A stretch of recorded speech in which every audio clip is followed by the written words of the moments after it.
दीजिए। प्रीति को पारावार चिट्ठी लिख दीजिए। प्रीति को न पारावार चिट्ठी लिख दीजिए। पूजिए कृपाल वही बात प्रतिपाल करो। पूजिए बात प्रतिपाल करो। पूजिए कृपाल वही बात प्रतिपाल करो। पूजिए कृपाल वही बात प्रतिपाल करो। चले जुग 20 जन संगमति दीजिए। चले जुग 20 जन संगमति दीजिए।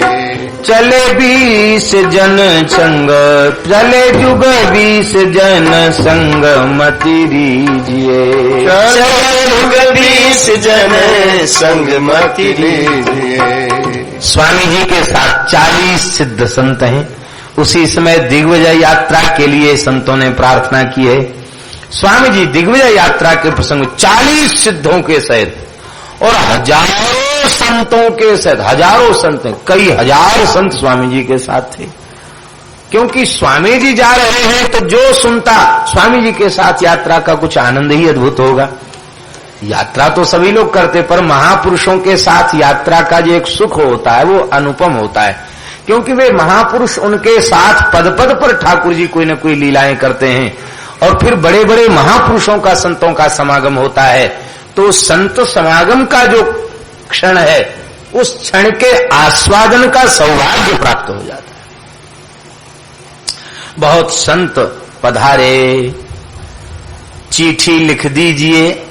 इसके ऊपर भक्त वल्लभा टिप्पणी में महाराज जी ने चिट्ठी लिख दीजिए के ऊपर बड़ी सुंदर टिप्पणी लिखी है, पत्र लिखा है।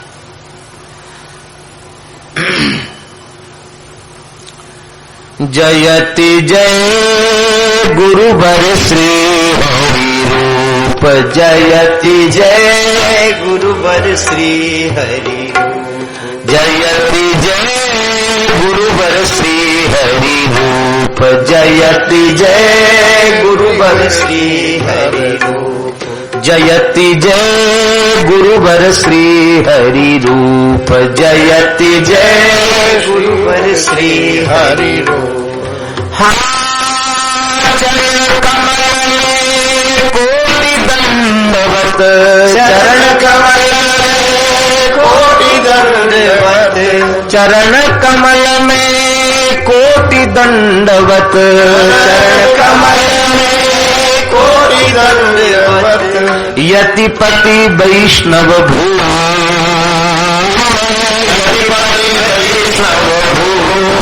जयति जय गुरुवर श्री हरि रूप। जयति जय गुरुवर श्री हरि रूप। हाँ बिन दर्शन अब कैसे उबरे परिभवन भवरूप। बिन दर्शन अब कैसे उबरे परिभवन भवरूप। निज परिकर संग बेगी पधारो। पधारो। निज परिकर संग बेगी पधारो। पधारो। तारो त्रय विध भू।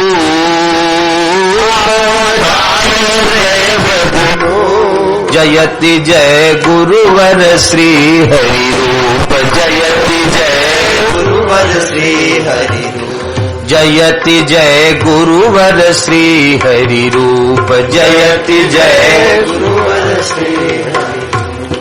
हाँ पीपापति तंद्रपति की आशा। पीपापति तंद्रपति की आशा। पीपापति तंद्रपति की आशा। पीपापति तंद्रपति की आशा। पूर्व सुखद पुरुष रूप। पूर्व सुखद रूप। अब कृपाल प्रतिपाल करो निज।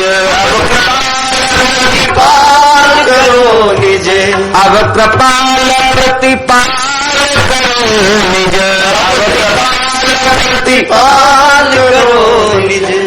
दर्शन देहु अनूप दर्शन देहु अनूप जयति जय गुरुवर श्री हरि रूप जयति जय गुरुवर श्री हरि रूप जयति जय गुरुवर श्री हरि रूप जयति जय गुरुवर श्री हरि रूप। गुरु जी के यहाँ प्रार्थना स्वीकार हो गई। कबीर रैदास आदि दास सब संग लिए कबीर रैदास आदि दास सब संग लिए आए पुर पास पीपा पाल की ले आए पास पीपा पाल की ले आयो है करी सास टांग न्यारी न्यारी बिन साधु न को चांग न्यारी न्यारी बिन साधु न को धन को लुटाए सो समाज पधरायो है सो समाज पधरायो है जैसी कीनी सेवा बहु में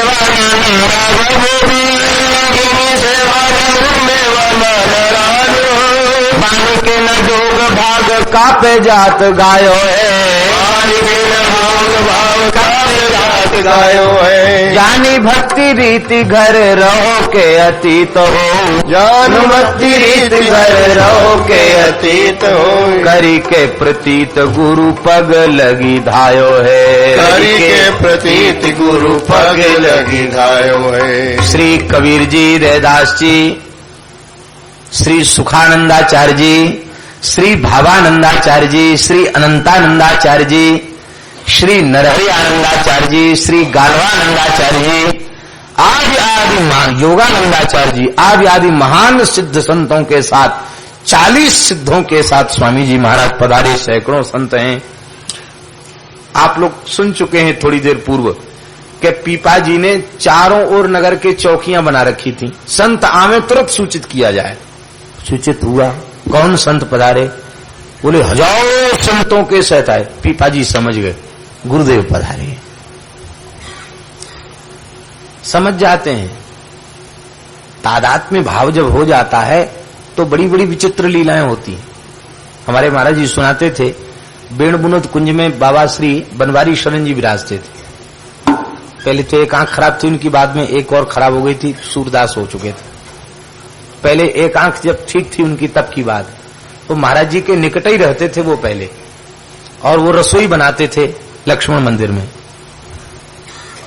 तो एक दिन रसोई बना रहे थे, वो सहसा व्याकुल हो गए रसोई बनाते बनाते बाबा बनवारी शरण जी, और दौड़े वहां से। तो महाराज जी ने कहा कहां जा रहे हो? तो कहा ठाकुर जी को प्यास लगी है, पानी पिलाने जा रहे हैं। और लक्ष्मी नारायण मंदिर दान घाटी पहुंचे और वहां रास बिहारी विराज रहे थे। लीला का समय नहीं था, लीला तो संध्या को होती थी, लेकिन रास बिहारी को प्यास लगी तो ऐसा तादात्म्य भाव रास बिहारी के प्रति उनका हो चुका था कि यहां रोटी बना रहे हैं, वहां रास बिहारी को प्यास लगी तो पहुंचे। जैसे पहुंचे तो रास बिहारी क्या कहते हैं, अरे बाबा तू कहां मर गए हो? मैं प्यासन के मर रहा हूं, कोई मुझे पानी की पूछवे वारो ना। अच्छा ले पानी पिलाए दे। प्रेम से ठाकुर जी को जल पिलाए। तो महाराज जी सुनाते तादात्म्य भाव ऐसा हो जाता है। सदगुरु के साथ ऐसा तादात्म्य हो गया कि वे प्रतीक्षा कर रहे हैं सबरी की तरह, आएंगे अवश्य, गुरुदेव ने वचन दिया है। तो आज स्वामी जी वहां से 3 महीने पहले पत्र 9 महीने के बाद पत्र लिखा है, और पत्र पढ़ करके स्वामी जी चलकर आए हैं। तो काशी से चलकर कई लोगों को कृतार्थ करते हुए आए हैं। तो बस वर्ष की अवधि पूर्ण होने को है, रहा एक दिन अवधि अधारा। बस युग पलक पलक युग के समान व्यतीत हो रहे हैं। सुना पीपा जी दौड़ पड़े और दौड़ करके पीपा पालकी ले आयो है। पीपा जी पालकी लेके आ गए। स्वामी जी इस पर विराजिए। स्वामी जी ने हंसकर कहा, पीपा जी भावुकता में अधिक मत बहिए, ये पालकी हाथी घोड़ा पालकी, इसमें राजाओं की शोभा है। हम तो साधु सन्यासी यति हैं, पैदल चलने में ही शोभा है। कहा नहीं महाराज, आप तो यतिराज हैं, इसलिए आप पालकी पर विराज हैं। पीपा जी के प्रेमाग्रह को स्वामी जी ने टाला नहीं और पालकी में विराज गए। अपने ठाकुर श्री विजय राघव जी को अंक में ले लिया और विराज गए। स्वयं पीपा जी पालकी में कंधा दे करके लग गए। आज इस दृश्य को देख करके सब रुदन कर रहे हैं, हजारों मंत्रोच्चारण कर रहे हैं और कन्याएं मंगल कलश लेकर के खड़ी हैं। उम्मा मेवा बादाम मिश्री लुटाई जा रही, सोने की मोहरें हीरे जवाहरात पन्ना पुखराज लुटाए जा रहे हैं। बड़ी अद्भुत पधरावनी की करी करी साष्टांग न्यारी न्यारी। अब यहाँ 40 सिद्ध संत हैं और सैकड़ों संत जमात में, तो अलग अलग दंडोत कर रहे हैं। स्वामी जी ने हंसकर कहा कि दंडोत में ही कितने दिन लग जाएंगे, इसलिए कायदा है जहां ज्यादा समूह हो तो एक एक को दंडोत नहीं करना चाहिए। क्या करना चाहिए? खूब समूह उपस्थित है तो दूर से लौट करके 3 बार प्रणाम कर लो, बस हो गया सबकी। पंचायती दंडोत कहते साधु में उसको, पंचायती दंडोत। सबको पंचायती दंडोत हो गई।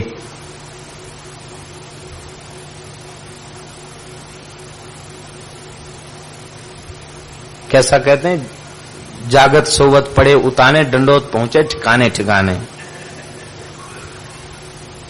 आरती स्तुति हो जाती है तो कहते हैं कि दंडोत पहुंचे ठिकाने ठिकाने।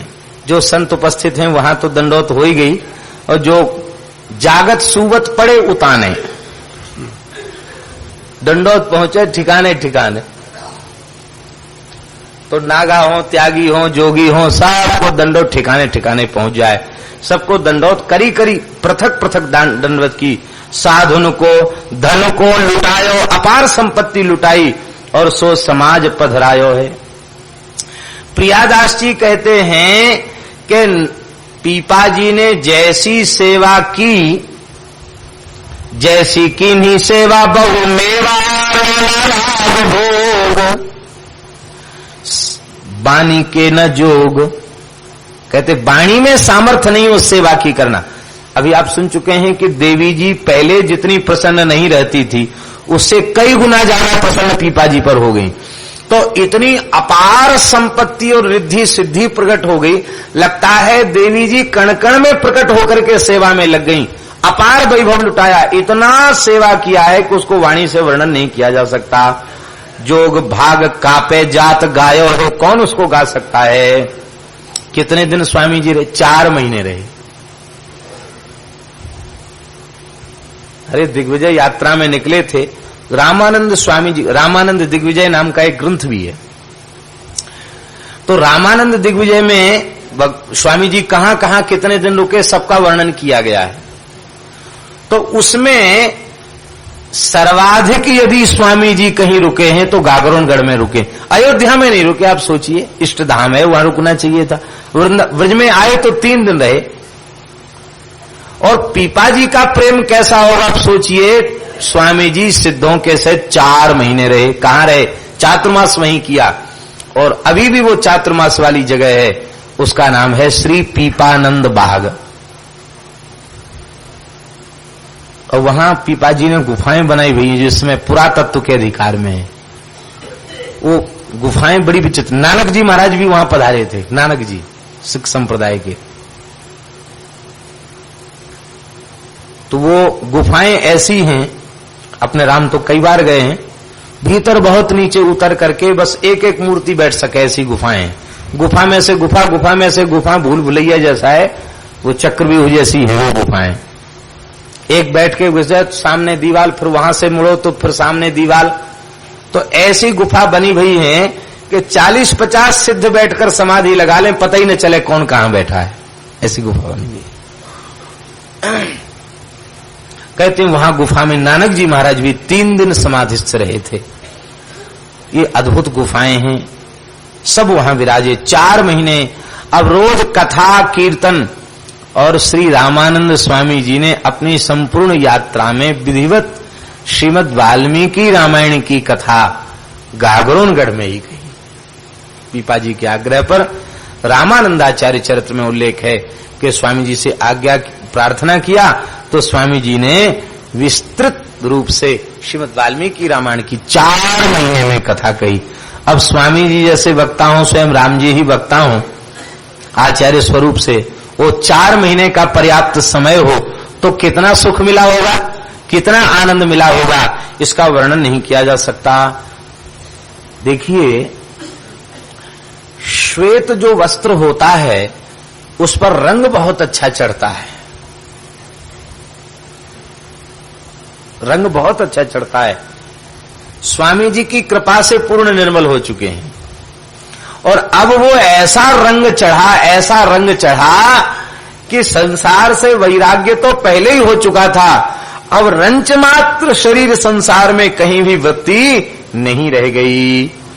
और फिर चरणों में प्रणाम करके कहा कि भगवान अब तो कृपा कीजिए, अब तो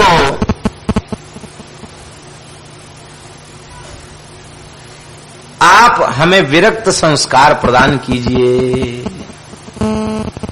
यह सुनकर के स्वामी जी ने समझाया, जानी भक्ति रीति। हे राजन पीपाजी, आपने साधन भक्ति, साध्य भक्ति, रसरूपा प्रेम लक्षणा भक्ति, भक्ति का जितना स्वरूप है भक्ति और प्रपत्ति का आपने सत्संग के द्वारा जान लिया है, संपूर्ण वैष्णव धर्म के रहस्य को समझ चुके हो। और ये समझ लेने के बाद फिर गृहस्थ और विरक्त का कोई विशेष अंतर नहीं रह जाता। बड़ी सुंदर बात स्वामी जी ने कही। बोले ये न समझाओ तो विरक्त होकर भी कौन सा पहाड़ तोड़ लेगा, और ये बात समझ गई, समझ में आ गई तो निवृत्त राग हो गया। और निवृत्त रागस्य गृहम तपोवनम, जो निवृत्त राग है उनका घर ही तपोवन है। इसलिए अब जानी भक्ति रीति घर रहो के अतीत हो। मैया बैठ जा, कथा के बीच में भेंट की जरूरत नहीं, बैठ जा। जानी भक्ति रीति घर रहो के अतीत हो। भक्ति की रीत तुमने जान ली, अब चाहो तो घर में रहो और चाहो तो अतीत हो। अतीत माने विरक्त हो जाओ, सबसे परे हो जाओ, निवृत्ति मार्ग का आश्रय ले लो। आप लोग कहेंगे कि स्वामी जी ने एक बात क्यों नहीं कही, बीच में दोनों तरह की बात क्यों कह दी, चाहो तो घर में रहो, चाहो तो विरक्त हो जाओ। इसका मतलब है स्वामी जी ने पीपा जी की योग्यता को जान लिया। अब वह इस स्थिति पर पहुंच चुके हैं कि अब मेरे आज्ञा देने की आवश्यकता नहीं है, ये अपनी बुद्धि से जो निर्णय करेंगे वह उचित होगा। इसलिए चाहो तो घर में रहो और चाहे तो वन में चले जाओ। करिके प्रतीति गुरु पग लगी धायो है, चरणों में लिपट के रोने लगे। बोले बस अब घर में रहने की आज्ञा मत दीजिए, अब तो अपने चरणों में साथ ले लीजिए। बनेपि दोषा प्रभवन्ति रागिणाम,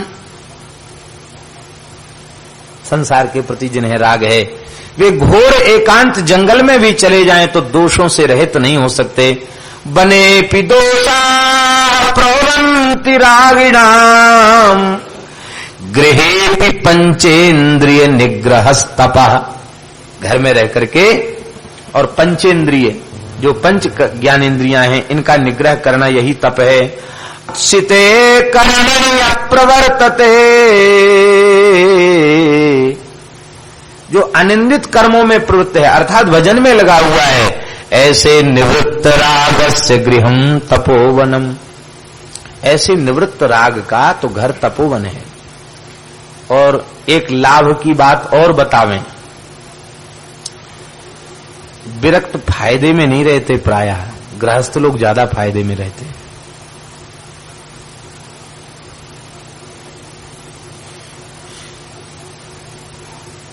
कई बार हमारी बात विरक्तों को भी अटपटी सी लग रही होगी। गृहस्थाश्रम जो है ना, गृहस्थाश्रम का जो स्वरूप है ना, वो भक्ति का कवच है। कवच में सुरक्षा रहती ना। अब भजन में कितनी उन्नति भई है ये तो भगवान जाने। ये उन्नति जरूर हो गई, अरे हम कोई दुनियादारी वाले हैं, हम साधु हैं, अब सबसे पूजा कराने का हमारा जन्म सिद्ध अधिकार है। तो आरती पूजा में ही रही सही अपनी ज्ञान विज्ञान की संपत्ति को लुटा बैठते हैं। सबके लिए नहीं कहा जा रहा, प्रायः ऐसा होता देखा गया है।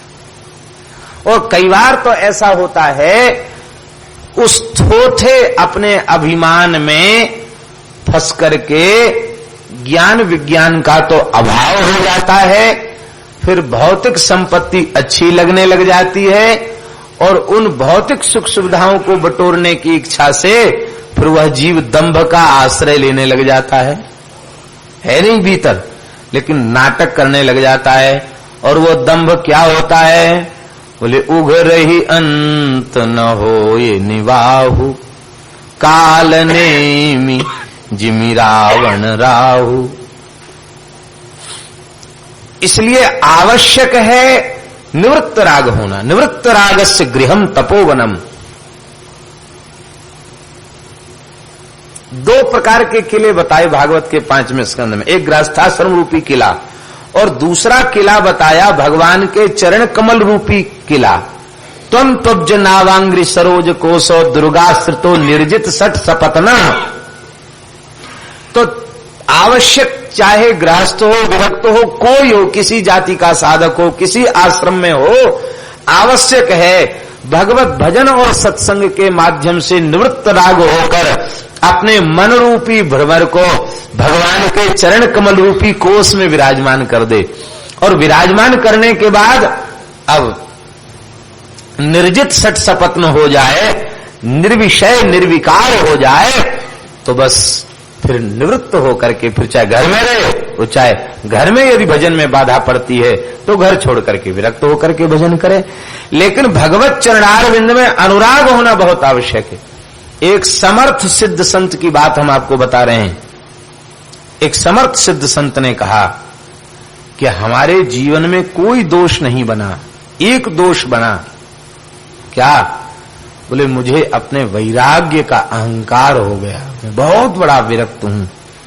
बोले उस अहंकार को तोड़ने के लिए जो हम नहीं चाहते थे वो ही लीला भगवान ने हमारे साथ की। एक सिद्ध संत ने कहा।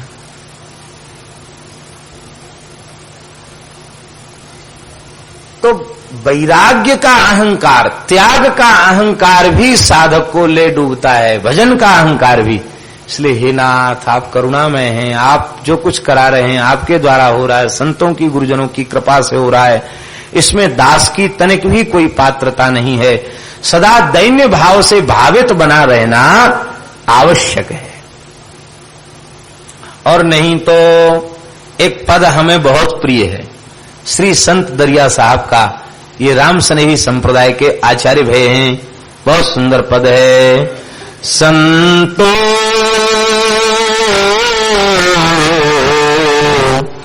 कहा गृहस्थ कहा त्यागी, संतो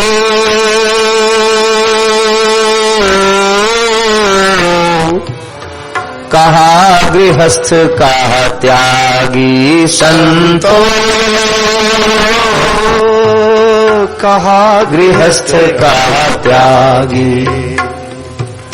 जेहि देखो तेहि बाहर भीतर, जेहि देखो तेहि बाहर भीतर, घटट माया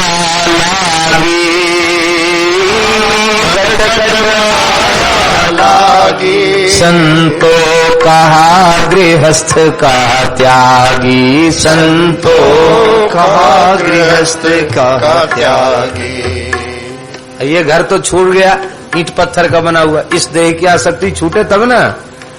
माटी की भीत पवन का खंभा, गुण अवगुण से छाया,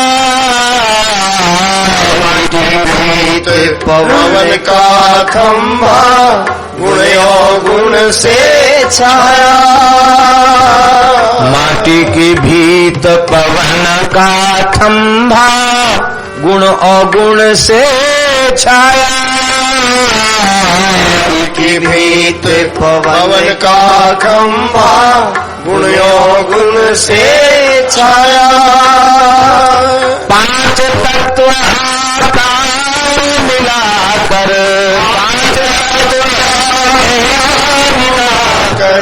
पांच तत्व आकार मिलाकर, पांच तत्व मिलाकर, सहज ही गिरह बनाया, बनाया। संतों कहा गृहस्थ का त्यागी, संतों का गृहस्थ का त्यागी। हाँ जय देखो ते ही बाहर भीतर, यही देखो तेरी बाहर भीतर, घट घट माया लागी, घट घट लागी। संतों कहा गृहस्थ का त्यागी, संतों का गृहस्थ का ये तो घर हो गया, माटी की दीवाल है, प्राणवायु पर टिका हुआ है, गुण अवगुण से छाया हुआ है, पृथ्वी जल तेज वायु आकाश 5 तत्व मिला करके ये पिंड शरीर सहज ही गिरह बनाया, ये घर बना दिया। इस घर में बहुत बड़ा संसार बसा है। कौन कौन? मन भयो पिता, मन भयो पिता मन सा भय माई, सुख दुख दोनों भाई। मन भयो पिता मन सा भई माई, सुख दुख दोनों भाई। मन भयो पिता मन सा भय माई, सुख दुख दोनों भाई। मन भयो पिता मन सा भई माई, सुख दुख दोनों भाई। आशा कृष्णा बहने मिलकर, आशा कृष्णा बहने मिलकर गृह की सोज बनाई, गृह की सोज बनाई। संतों कहा गृहस्थ का त्यागी, संतों का गृहस्थ का त्यागी। कितना बड़ा परिवार, बाहर के मैया बाप छोड़ दिए, भीतर के मैया बाप को नहीं छोड़ पाए। खतरनाक तो यही है। मन भयो पिता, पिता क्या है? पिता माने जनक। सारी सृष्टि मन के द्वारा रची हुई है, सर मन की तो कल्पना है। मनीषा भई माई, पिता अकेले सृष्टि नहीं करता, मिथुनी भाव से सृष्टि करता है। तो मन रूपी पिता की पत्नी क्या है, मां क्या है? मनीषा बुद्धि। मन और बुद्धि के संयोग से ही संसार फैला है। मन भयो पिता मनसा, मनीषा माने बुद्धि, मनीषा भई माई। उनसे पैदा कौन हुए? बोले सुख दुख दोनों भाई। अनुकूल हो गया तो सुख, प्रतिकूल हो गया तो दुख। और 2 लड़के और 3 लड़कियां भई, 5 संतान भई। आशा तृष्णा बहिने मिलकर ग्रह की सोज बनाई। आशा और तृष्णा ये दोनों बहनों ने मिलकर के, सुख दुख भाई आशा तृष्णा बहनें मिलकर पूरी घर गृहस्थी का ठाट सजा लिया। अभी एक लड़की तो रह गई, एक और बहन रह गई, 3 बहनें हैं। लड़कों के संग लड़की जाई, ताका नाम वीरी। लड़कों के संग लड़की जाई, ताका नाम अधीरी। विषयों का लौल्य, लोलुपता, अधीरता, ये लड़की है। लड़कों के संग लड़की जाई, ताका नाम अधीरी। लड़कों के संग लड़की जाई, ताका नाम अधीरी। ये बहुत खतरनाक है लड़की, सुख दुख और आशा तृष्णा से भी खतरनाक है। ये क्या करती है? वन में बैठी घर घर डोले, वन में बैठी घर घर डोले, वन में बैठी घर घर डोले, वन में बैठी घर घर डोले। स्वार्थ संग खपीरी, स्वार्थ संग खपीरी। संतों कहा गृहस्थ का त्यागी, संतों का गृहस्थ का त्यागी। वन में बैठी, वृंदावन में बैठे हैं, श्री सीताराम श्री सीताराम श्री सीताराम। दिल्ली वाला भगत बहुत अच्छा है, सीताराम सीताराम सीताराम। बम्बई वाला भगत और अच्छा है, कलकत्ता वाला तो और ही अच्छा है, वो वन में बैठी घर घर डोले, वहां जाएंगे तो ये होगा, वो भगत अच्छा, वो भगतानी अच्छी। ये अधीरी नाम की लड़की विरक्तों की ये दुर्दशा करती है, भजन के समय भी भगवान का चिंतन न होकर सेठ साहूकारों का चिंतन होने लग जाता है। वन में बैठी घर घर डोले, स्वार्थ संग खपीरी। और क्या है?